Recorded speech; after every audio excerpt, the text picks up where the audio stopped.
High friends, welcome back to my channel প্যালেটেবলসীমা। আজকে আমি ইচ্ছে পোড়া বলে একটা রেসিপি করছি।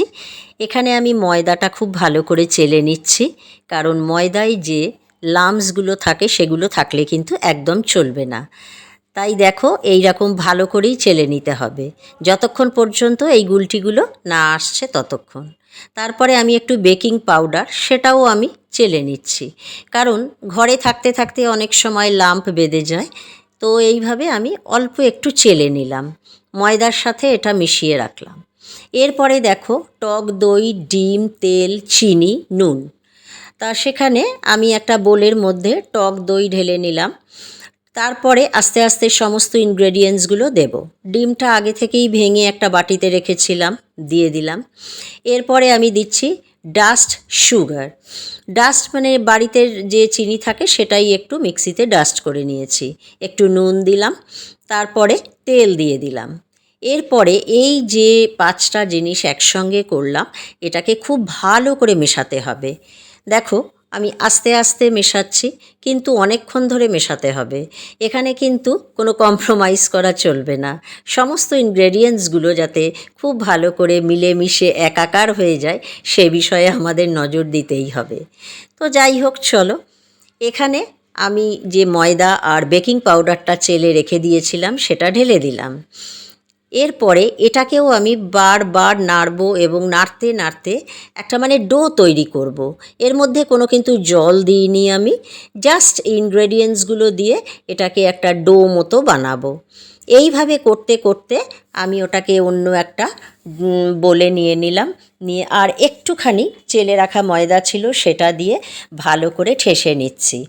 তারপরে এটাকে যত ভালো করে এটাকে মাখবো তত ভালো কিন্তু আমার ইচ্ছে পোড়ার টেস্ট হবে।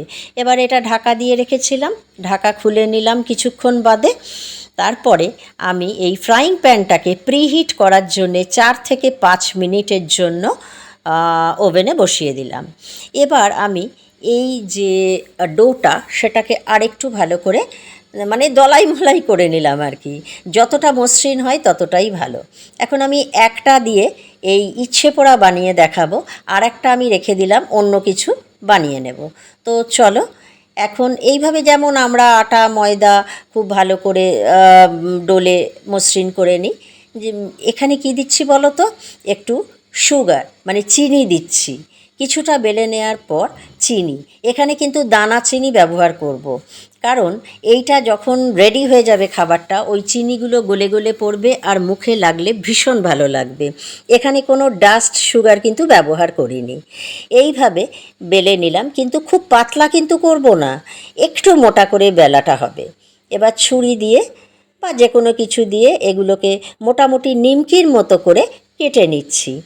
নিমকির মতো অত ছোট করব না, একটু বড় করেই কেটে নিলাম, চৌকো চৌকো করে। তারপরে যতক্ষণ আমার প্রিহিটটা হচ্ছে, ধরো 4-5 মিনিট মতো, ততক্ষণে আমি এই বেলার কাজটা কাটার কাজটা করে ফেললাম। এবারে আমার প্রিহিট হয়ে গেছে। এখানে আমি একটু অয়েল ব্রাশ করে দেব। অয়েল ব্রাশ করে নিলে আমার সুবিধে হবে, যে জিনিসগুলো নিমকির মতো আমি ইচ্ছে পোড়াগুলোকে তৈরি করে রেখেছি সেইগুলোকে আমি একে একে এর মধ্যে দিয়ে দিলাম।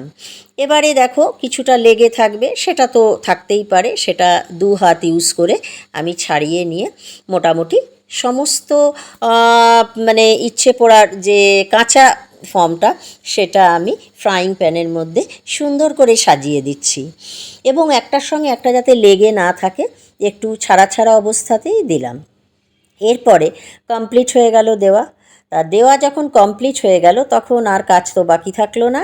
এখন শুধু একটাই কাজ বাকি থাকলো, লিডটা চাপা দিয়ে দেওয়া।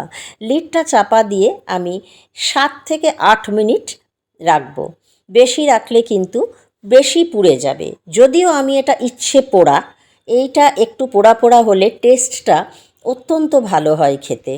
এইবারে আমি যে কোনো কিছু দিয়ে উল্টে দেব, একটা একটা করে উল্টে দেব, বা 2-3টে করে উল্টে দিতে পারি, যে যেমনভাবে পারি আমরা করতে পারি। তারপরে দেখো এখন আমার অসুবিধে হচ্ছে, আমি হাত লাগিয়ে দিলাম। আমি বাবা বেশি ধৈর্য ধরতে পারি না, ফটাফট কাজ করলে আমার ভীষণ ভালো লাগে। এইভাবে সব কটা উল্টে দিলাম। দিলে দেখো একটা সাইড কেমন পোড়া পোড়া হয়ে গেছে। এটাই এটার বিশেষত্ব এবং খেতে ভীষণ টেস্ট হয়। তারপর আবার লিডটা চাপা দিয়েছিলাম যে খুলে ফেললাম, আর একটুখানি চেঞ্জ করে করে মানে উল্টে উল্টে দিলাম, দেখলাম কমপ্লিট হয়ে গেছে, কিন্তু পোড়া পোড়া। তাই জন্যই তো এটার নাম দিয়েছি ইচ্ছে পোড়া।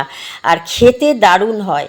তবে একটা কথা, গরম গরম কিন্তু খাওয়া যাবে না, এটা ঠান্ডা হবে তারপর খেতে হবে। দারুণ ক্রিস্পি হয়। তোমাদের ভেঙে দেখাচ্ছি, কিন্তু তোমরা দেখতে থাকো। আর তার আগে বলে নিই, তোমাদের যদি ভালো লাগে রেসিপিটা তাহলে লাইক করে দিও, আর আত্মীয় পরিজন বন্ধুবান্ধবের কাছে প্রচুর প্রচুর শেয়ার করো। সাবস্ক্রাইব করে দিও চ্যানেলটা, করে আমার পাশে থেকো।